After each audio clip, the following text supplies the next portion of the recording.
আজকের আলোচনার বিষয় honours third year differential geometry অন্তরক সমীকরণ চ্যাপ্টার 2 স্পেসে বক্ররেখা সমূহ।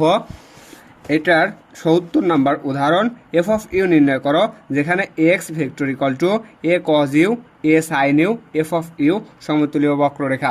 সমতুলীয় বক্ররেখা হওয়ার শর্ত আছে, সেই শর্তটা আমি প্রথমে দেখাই দিই। যদি তিনটা vector a vector b vector আর যদি সি ভেক্টর হয় তাহলে এর মানে করস গুণ, ঠিক আছে। তাহলে A1 A2 A3 আমরা কিন্তু কিসে করে আইছি, আমরা কিন্তু ফার্স্ট ইয়ারে ভেক্টর জিওমেট্রিতে করে আইছি। B1 B2 B3 C1 C2 C3 এর করস গুণ ইকুয়াল টু যদি 0 হয় তাহলে সেটা কী হবে, সমতুল্য হইবে। তাই নির্ণয় করতে বলছে যে এফ অফ ইউ নির্ণয় করো, যেখানে x vector equal to a cos u a sine u f of u সমতুল্য বক্ররেখা হবে, ঠিক আছে। সমতুল্য বক্ররেখা। এখন সমতুল্য বক্ররেখা, তাহলে আমরা অ্যান্সারে চলে যাই। আমরা হচ্ছে এটা কত নম্বর এক্সাম্পল, ই এক্স কত ৭০, ঠিক আছে। এটা মোস্ট ইম্পর্টেন্ট, 2017 সালে আসছিল এক্স ৭০। প্রথমে আমরা লিখে নেব দেয়া আছে। আর যারা যারা আমার এই চ্যাপ্টারের ডিফারেন্সিয়াল জিওমেট্রির আগের ভিডিওগুলো দেখে আসেন নাই, আমি এই ভিডিওর ডিসক্রিপশনে লিঙ্ক দিয়ে দেবো, তারা দেখে আসবেন। দেয়া আছে x vector equal to a cos u a sine u কত এফ অফ ইউ দেয়া আছে, সেটা আমরা তুলে নেব, ঠিক আছে। তাহলে x vector equal a cos u comma a sine u comma f of u, এটা আমার দেয়া আছে এক্স ভেক্টর ইকুয়াল টু। এখন এইটা যদি আমরা কি নির্ণয় করতে চাই, সমতলীয় বক্ররেখা নির্ণয় করতে চাই, তাইলে এখান থেকে আমার ইউ এর সাপেক্ষে একবার, তারপরে আমার আসতেছে কত, আমার আসতেছে ইউ এর সাপেক্ষে একবার অন্তরীকরণ করব, পুনরায় আবার ওইটার ইউ এর সাপেক্ষে অন্তরীকরণ করব, আবারও অন্তরীকরণ করব, করার পরে যে সকল মানগুলো পাবো ওইখান থেকে ওইটারে আমরা সমতুলীয় বক্ররেখা হওয়ার শর্ত আছে, ওই শর্তটা অ্যাপ্লাই করব। অ্যাপ্লাই করার পরে তারপরে আমরা ভ্যালুগুলো নির্ণয় করব। প্রথমে এটার আমরা যদি ইউ আকারে দেওয়া থাকে, আমার যদি ভেক্টরগুলো ইউ আকারে দেওয়া থাকে, তাহলে আমরা ইউ এর সাপেক্ষে ডেরিভেটিভ করবো, আর ইউ এর সাপেক্ষে ডেরিভেটিভ করলে পরে সেটা বার হয়ে যায়, ঠিক আছে। আমরা প্রথমে ইউ এর সাপেক্ষে এক্স ভেক্টরের ডেরিভেটিভ করবো, ডেরিভেটিভ করলে সেটা বার হয়ে যাবে। এখন এখানে তিনটারেই আমরা ইউ এর সাপেক্ষে ডেরিভেটিভ করতে হবে, ঠিক আছে। তাহলে আমরা প্রথমে কজ ইউরে যদি ইউ এর সাপেক্ষে ডেরিভেটিভ করি, তাহলে এটা আসবে মাইনাস কত সাইন ইউ, যা আমরা এক ছোটোবেলা থেকে জানে আসতেছি। আর এখানে আছে এ সাইন ইউটা যদি আমরা ডেরিভেটিভ করি তাহলে আমরা কত পাবো, তাহলে আমরা পাবো এ কজ ইউ। আর আমরা দেখছি যে কোনো ফাংশনটা যদি ডেরিভেটিভ করি ওটা ড্যাশ আকারে বাড়তে থাকে, ঠিক আছে। এটা আমি অনেক বলছি সেকেন্ড ইয়ারে। তাহলে এফ ড্যাশ কত ইউ, আমরা এটারে একবার ডেরিভেটিভ করলাম কিসের সাপেক্ষে, ইউ এর সাপেক্ষে। আর যদি এক্স এর সাপেক্ষে ডেরিভেটিভ করি না এস এর সাপেক্ষে ডেরিভেটিভ করি টি এর সাপেক্ষে করি, তাহলে ওটা হচ্ছে পুরো আকারে বাড়তে থাকে, ঠিক আছে। ড্যাশ এটা তো ডট আকারে বাড়তে থাকে, আর ওইটা হচ্ছে ড্যাশ আকারে বাড়তে থাকে। তাহলে এটার আবার অন্তরীকরণ করি, এক্স কত ডাবল ডট, আবার ইউ এর সাপেক্ষে অন্তরীকরণ করি। এটা সাইন ইউরে করলে পরে মাইনাস এ কজ ইউরে করলে পরে মাইনাস এ সাইন ইউ, আর এফ ড্যাশের অন্তরীকরণ করলে পরে এফ ডাবল ড্যাশ অফ কত ইউ। এটা হচ্ছে আমরা দুইবার অন্তরীকরণ করলাম, আমাদের তিনবার লিখবি, কারণ আমার সূত্র আছে বক্ররেখা সমতুলীয় হওয়ার। তাহলে আবার আরেকবার অন্তরীকরণ করি, এটা ছিল ডাবল ডট, এবার এগুলো ট্রিপল ডট। তাইলে ট্রিপল ডটের যদি আমরা অন্তরীকরণ করি, তাহলে এইখানে ছিল আমার মাইনাস এ কজ ইউ, আর কজ ইউরে অন্তরীকরণ করলে পরে মাইনাস সাইন ইউ, সেই মাইনাস আর এই মাইনাসে প্লাস, তাহলে এ কত সাইন ইউ। আবার এইখানে মাইনাস এ সাইন ইউরে করলে পরে আসতেছে কত ইউ কজ ইউ, ঠিক আছে, কজ ইউ। আর এখানে আসতেছে ডাবল ডটটা যদি আমরা ইউর সাপেক্ষে ডেরিভেটিভ করি, ডাবল ডট কত ইউ। এটা হচ্ছে আমরা পর্যায়ক্রমে তিনবার ডেরিভেটিভ করলাম, যা আমি আগের ভিডিওতে বলছি, ঠিক আছে। এখন আমার কাজ হবে, এখন আমরা কাজ করব যে আমরা জানি যে সমতুল্য হওয়ার একটা শর্ত আছে, সেই শর্তটা অ্যাপ্লাই করব। আমরা জানি x vector equal to x of u, ঠিক আছে। X vector equal to x of u x vector of u সমতলীয় বক্ররেখা হলে, সমতলীয়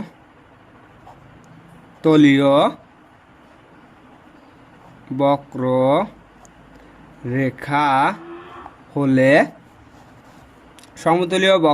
হলে সেই সমতুল্য বক্ররেখা হওয়া শর্ত ওই যে 3টা ডট নির্ণয় করলাম মানে এ বি সি, এই যে আমি প্রথমে দেখালাম এটার আমরা এই আকারে প্রকাশ করব। তাইলে x dot x double dot x triple dot, কারণ এখানে এ বি সি আকারে নাই, ওই যে আমরা 3বার অন্তরীকরণ করলাম ওইটারই আমরা এ বি সি আকারে কী করবো ধরে নেবো। এত ইকুয়াল টু কত 0 হওয়া লাগবে। এখন a b c, a vector b vector আর কত সি ভেক্টর থাকলে পরে ওইটারে কী করতে হয় মডুলাস করতে হয়, যা আমরা মানে ডিফারেন্সিয়াল ইসে দেখে আসছি, অ্যানালাইটিক ভেক্টরের জিওমেট্রিতে দেখে আসছি। তাহলে এটার আমরা কী করে দেবো নির্ণয় করে দেবো।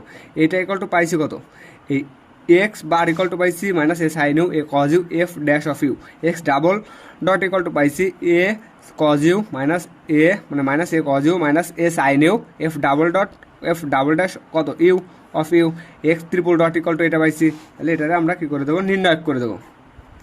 তাহলে আমরা প্রথমে কী দেওয়া আছে, প্রথমে দেওয়া আছে আমার এ সাইন ইউ, তারপরে দেওয়া আছে এ কজ ইউ, তারপরে আমার দেওয়া আছে এফ ড্যাশ অফ কত ইউ, ঠিক আছে। আবার x double dot equal to কত দেওয়া আছে minus a cos u minus a sine u f double dash of কত ইউ। আবার x triple dot equal to কত দেওয়া আছে a sine u minus a এখানে আছে কজ ইউ, আর এইখানে দেওয়া আছে এফ ট্রিপল ড্যাশ কত ইউ, এত ইকুয়াল টু কত 0। এখন এইটারে যদি আমরা নির্ণয় করি সরাসরি নির্ণয় করি, সরাসরি নির্ণয় করতে গেলে পরে আমার অনেক বড় নির্ণয় চলে আসবে। আমরা অনেক বড় নির্ণয় করে সংক্ষেপে করতে হলে পরে আমরা এইটার কলাম এক কলাম থেকে আর একটা কলাম বিয়োগ দিই, অথবা একটা সারি থেকে আরেকটা সারির বিয়োগ দিয়ে আমরা কলাম বরাবর অথবা রো বরাবর আমরা 0 আনার চেষ্টা করি। 0 আনলে পরে তখন আমার সমাধানটা করা অনেক ইজি হয়ে যায়, মানে বেশি ক্যালকুলেশন করা লাগে না, আমরা সেটাই করবো, ঠিক আছে। আমরা প্রথমে আর ড্যাশে কাজ করব মানে সারিতে, ঠিক আছে। আর ওয়ান ড্যাশে কাজ করব, আর ওয়ান ড্যাশ ইকুয়াল টু আমরা লিখব আর ওয়ান প্লাস কত আর থ্রি। আমরা এই আর ওয়ান সারিতে কাজ করব, কি করব এই আর ওয়ানের সাথে আমরা আর থ্রিটা কী আকারে লিখবো যোগ আকারে লিখে দেবো, ঠিক আছে। তাইলে আমার প্রথম সারিতে আমার 0 চলে আসবে, ঠিক আছে। তাহলে এখানে ছিল এ সাইন ইউ, এর সাথে যোগ দেবো কত আর থ্রি যদি যোগ দিই তাহলে প্লাস এ সাইন ইউ, এখানে আমার ছিল কত এ কজ ইউ, এর সাথে যোগ দেবো কত এর সাথে আমরা যোগ দেবো হচ্ছে আর থ্রি, তাহলে আর থ্রি মাইনাস হচ্ছে মাইনাস আকারে হয়ে যাবে, তাহলে এ কত কজ ইউ। আবার এখানে ছিল এফ ড্যাশ অফ ইউ, এর সাথে আর থ্রি যোগ দেবো, তাহলে এফ ট্রিপল ড্যাশ কত অফ ইউ, আমরা আর থ্রিটা কী করলাম যোগ দিলাম। আর বাকি দুইটা সারি আমার যেমন আছে আমরা তেমন আকারে রেখে দেবো, minus a cos u minus a sine u f double dash of u, তৃতীয় সারিটাও রেখে দেবো a sine u minus a cos u f triple dash of কত ইউ। আমরা কী করলাম 0 আনার জন্য সারি বরাবর 0 আনার জন্য আমরা আর ওয়ান ড্যাশে R one equal to R ওয়ানের সাথে আর থ্রি যোগ দিলাম, তাহলে 0 চলে আসতেছে প্রথম সারি বরাবর। আর যদি 0 চলে আসে তখন আমরা নির্ণয়টা অনেক সহজে করতে পারবো। তাহলে এটা থেকে এটা বাদ দিলে 0, ঠিক আছে। তাহলে এটা 0 চলে আসতেছে, এটা থেকে এটা বাদ দিলে এটাও আমার 0 চলে আসতেছে, আর এটা তো বাদ দেওয়া যায় না, তাহলে f dash of u plus f triple dash of u. আর দ্বিতীয়টা যেমন আছে তেমনই এ কজ ইউ, তারপরে এখানে আছে মাইনাস এ সাইন ইউ, আর এটাও যেমন আছে তেমনই, তাহলে এফ ডাবল ড্যাশ অফ কত ইউ। এখন আমরা নিচের 3 নম্বর সারিটাও যেমন আছে তেমনই রেখে দেবো, a sine u minus a cos u f triple dash of কত ইউ। এটারে আমরা এখন নির্ণয় করে দেবো, ঠিক আছে, কারণ 0 চলে আসছে। যখন 0 নেব তখন সারিবাদ কলামবাদ এটার সাথে এটা গুণ এটার সাথে এটা গুণ, 0-এর সাথে বাকিগুলো গুণ দিলে 0, তখন এই 0 নেব তখন কলামবাদ সারিবাদ এটার সাথে এটা গুণ এটার সাথে এটা গুণ, ওই 0-এর সাথে সব গুণ দিলে পরে 0 চলে আসছে, থাকবে এটার সাথে আমরা যখন এটা নেব তখন সারিবাদ কলামবাদ এটার সাথে এটা গুণ এটার সাথে এটা গুণ দেবো। তাইলে আমরা গুণ দিয়ে দিই, আমি এই রাশিটাই আরেকবার তুলে নিই দেখার সুবিধার্থে। 0 0 f dash of u plus f triple dash of u, তারপরে আমার দেওয়া আছে minus a cos u minus a sine u f double dash of u, তারপরে আমার দেয়া আছে a sine u, a minus a cos u, f triple dash of u. এটা হচ্ছে আমার রাশিটা দেওয়া ছিল, আমি রাশিটা তুলে নিলাম বোঝার সুবিধার্থে। এত ইকুয়ালটা আমার দেওয়া ছিল কত, 0, ঠিক আছে, এত ইকুয়াল টু 0 দেওয়া ছিল। এখন আমরা নির্ণয় করে দেবো। এখন যদি আমরা নির্ণয় করে দিই, আমি তো দেখালাম যখন 0 নেব তখন কলাম বাদ সারি বাদ, কলাম বাদ সারি বাদ, এটার সাথে এটা গুণ, এটার সাথে এটা যোগ বিয়োগ দিয়ে যাই পাই ওই 0টা গুণ দিলে পরে ওইটা 0 হয়ে যায়। আবার একই কাজ, যখন আমরা এই 0 নেব কলাম বাদ সারি বাদ, এটার সাথে এটা গুণ, এটার সাথে এটা গুণ, এই 0-এর সাথে গুণ দিলে পরে বাকি এটাও টোটালটাও 0 চলে আসে, থাকবে এটা। এটা যখন নেব সারি বাদ কলাম বাদ, এটার সাথে এটার গুণ, এটার সাথে এটার গুণ, তখন আর 0 আসবে না, ঠিক আছে। আমরা প্রথমে এটা নিয়ে নিই, প্রথমে f dash of u plus f triple dash of u, ঠিক আছে, এটা আমরা নিয়ে নিলাম। নেওয়ার পরে এখন সারি বাদ কলাম বাদ, ঠিক আছে। এখন এটার সাথে এটার গুণ, এটার সাথে এটার গুণ দিই, গুণ দিলে পরে এটার সাথে এটার গুণ দিলে পরে মাইনাস মাইনাসে প্লাস, তাহলে মাইনাস মাইনাসে যদি প্লাস হয় এ কজ স্কোয়ার ইউ আসবে না। আমি একটু দেখাই দিই, এ স্কোয়ার কজ স্কোয়ার ইউ, ঠিক আছে।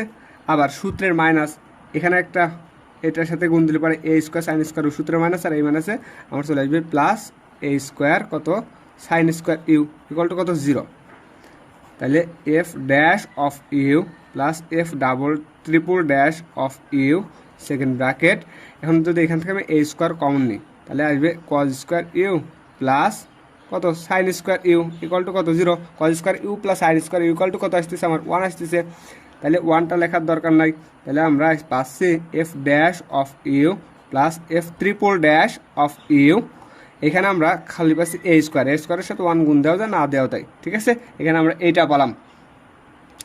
এখন আমার এ স্কোয়ারটা কী আকার আছে, এ স্কোয়ারটা আমার গুণ আকার আছে, ওই পেছনে ভাগ করে দিলে পরে 0 চলে আসে। তাহলে আমরা পাচ্ছি f dash of u plus f double triple dash of u. এই স্কোয়ারটা আমরা যদি ওই পেছনে ভাগ করে দিই তাহলে এত ইকুয়াল টু কত 0 চলে আসে। আমরা ডিফারেন্সিয়াল অর্ডিনারি ডিফারেন্সিয়াল ইকুয়েশনে শিখছিলাম এফ ড্যাশ অফ কত থাকলে পারে, আমরা এফ ড্যাশ অফ কত আছে u, f dash of x থাকলে পরে আমরা লিখছি D, f double dash D square, তারপরে আমরা লিখছি f f dash of f dash থাকলে পরে আমরা দেখছি ডি, এফ ডাবল ড্যাশ থাকলে পরে লিখছি D square, f triple dash থাকলে পরে আমরা লিখছি D cube. Ordinary differential equation chapter 11 না 12 সেটাই আমরা লিখবো, ঠিক আছে।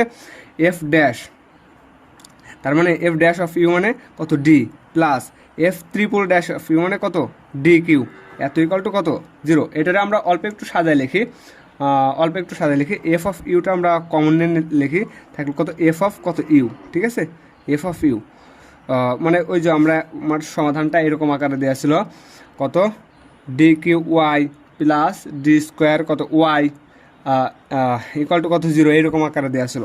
এখানে এফ অফ ইউটারে আমরা কমন নিলাম মানে ওয়াই আকারে নিলাম, আর এফ ড্যাশ অফ ইউ থাকলে ডি লিখি, এফ ট্রিপল ড্যাশ ইউ থাকলে পরে ডি কিউ লিখি, সেই আকারে আমরা লিখলাম, ঠিক আছে। এখন এটার আমরা নাম দিই, এটার নাম দিলাম কত নং ইকুয়েশন, এটার নাম দিলাম আমরা 1 নং ইকুয়েশন।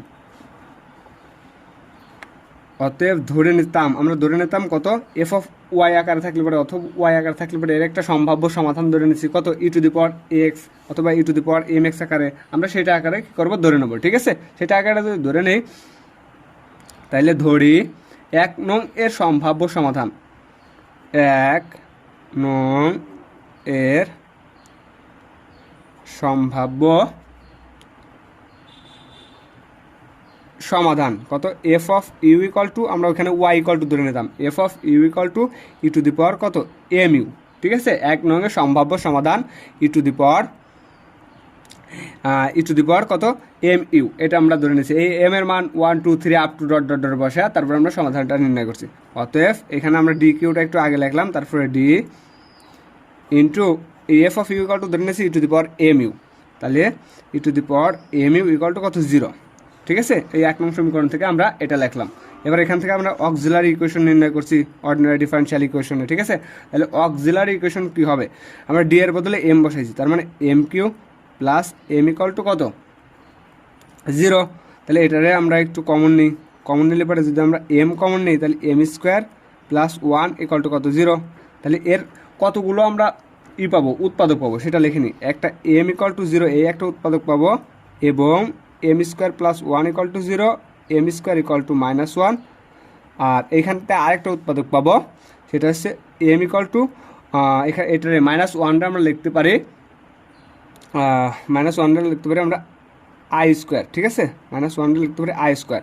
তাহলে এখান থেকে মানে এম স্কোয়ার ইকুয়াল টু এত, m square equal to i square, y দিক থেকে আমরা ওয়াই দিক থেকে যদি আমরা রুট বাদ দিই -1 ইকুয়াল টু আমরা আই স্কোয়ার লিখতে পারি। মোট কথা একবারে আমরা লিখে দিতে পারি যে m square equal to plus minus কত আই, ঠিক আছে, এম স্কোয়ার ইকুয়াল টু মানে প্লাস মাইনাস আই লিখে দিতে পারি। তাহলে অতএব এম এর কয়টা সমাধান পেলাম, তাহলে এম ইকুয়াল টু 0 একটা পাইছি, আর প্লাস মাইনাস আই আর একটা সমাধান পেলাম। এখন আমাদের ওই অক্সিলারি ইকুয়েশনটা লিখতে হবে। অক্সিলারি ইকুয়েশন কী ছিল, অতএব f of u equal to C1 আমরা লিখতাম, মানে C1 দ্বারা কনস্ট্যান্ট পেয়েছি ই টু দি পাওয়ার 0, এদের এম এর যেহেতু একটা 0 মান পাইছি 0 কত ইউ প্লাস C2 একটা, যদি কাল্পনিক মান চলে আসতো আমরা কী আকারে লিখতাম, কজ ইউ সাইন ইউ আকারে লিখতাম, সেটা আমরা লিখে দেবো। তাহলে কজ ইউ প্লাস C3 এটা লিখে দেবো আমরা কত ইউ সাইন ইউ, ঠিক আছে, কাল্পনিক মান আকারে আসলে পরে আমরা এরকম আকারে লিখছি cos u plus sine u আকারে, আর এই 0-র জন্য ই টু দি পাওয়ার কত 0 ইউ। এখন এই ই টু দি পাওয়ার 0 মানে কত 0, ই টু দি পাওয়ার 0 মানে 1, খালি লিখতেছি C1 প্লাস C2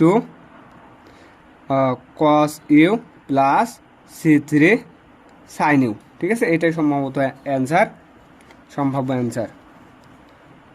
হ্যাঁ, এই যে সুতরাং f of u equal to C1 plus C2 cos u plus C3 কত সাইন ইউ, এটা হচ্ছে আমার অ্যান্সার, ঠিক আছে। আশা করি আর দ্বিতীয়বার বোঝানো লাগবে না, এটাই অ্যান্সার। আর এরপরের ভিডিও আমি সাজেশন নিয়ে আসতেছি, আর ডিফারেন্সিয়াল ইকুয়েশনের সাজেশনটা আমি তাড়াতাড়ি দিয়ে দেবো। আজকে এই পর্যন্তই।